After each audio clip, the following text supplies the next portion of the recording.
Guys, so we are harvesting our lettuce seeds this year, and just want to give an overview on how you can do that. So once the lettuce is done, producing its leaves and all those things, and nearing fall, it will start putting off flowers, right? When it bolts and it puts off flowers, these little yellow flowers. And if you let the flowers mature, they'll explode after a while, right? And this is what this is what comes after the flowers. So you can see things like cotton, right? And if you let it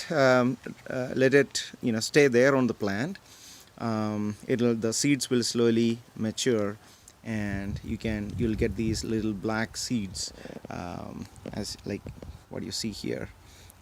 And that's what you harvest, right? And you plug it out, you let them dry and keep them for the next season.